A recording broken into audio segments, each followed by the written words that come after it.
Dis Annie, ce soldat sans moustache, ce n'est pas un Gaulois. Oh non, c'est un Romain. Les Romains ont envahi la Gaule et s'y sont installés pour 400 ans. Ce sont de bons maçons. Ils construisent des routes, des villes, des monuments comme le pont du Gard ou les arènes de Nîmes. Et la tour Eiffel? Non, ce ne sont pas les Romains. Ensuite, les Francs ont chassé les Romains de la Gaule et nous sommes devenus les Français. Qu'est-ce que c'est? Oh, c'est un soldat de Clovis qui vient de casser le vase de Soissons. Plus tard, Clovis lui tranchera la tête en disant... Souviens-toi du vase de Soissons. Mais il ne pourra pas s'en souvenir puisqu'il n'a plus de tête. Oh, regarde celui-là comme il est mal habillé. C'est le roi d'Agobert. Il a encore mis sa culotte à l'envers. Et le grand là-bas, avec sa longue barbe? C'est Charlemagne. Vous entendez? C'est Roland qui joue de l'olifant. Ah oui, moi je sais. L'olifant de Roland s'appelait Durandal. Ah mais non, c'est l'épée de Roland qui s'appelait Durandal. Écoute bien son histoire.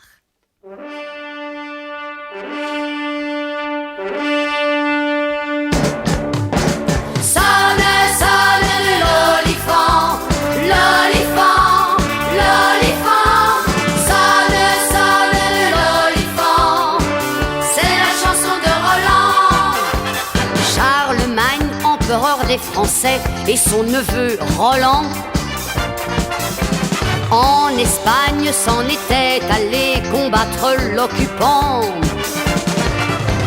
Les Arabes qui bientôt furent battus par nos héros.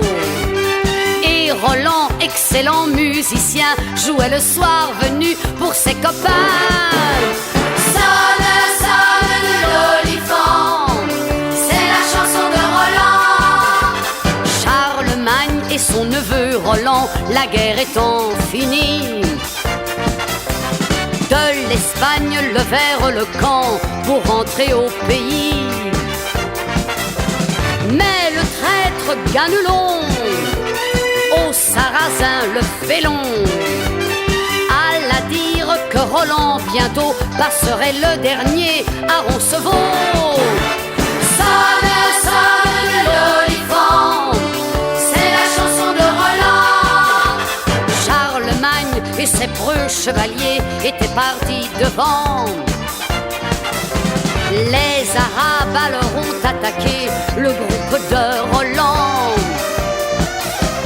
Au milieu de ses amis, avec fougue, il se battit. Mais malgré son épée Durandal, l'affaire s'aggrava et tourna mal. Sonne, sonne l'olifant,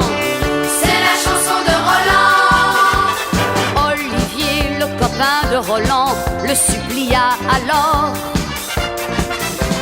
Il te faut prévenir Charlemagne en soufflant dans ton corps. Il souffla dans son clairon plus fort que Louis Armstrong. Il sonna si fort que tout à coup il s'en fit éclater les veines du cou. Sonne, sonne l'olifant, entendant l'olifant, retourna sur ses pas. Mais déjà le courageux Roland était mort au combat. Il avait même essayé de briser sur un rocher Durandal son épée, mais voilà, c'est l'énorme rocher qui se brisa.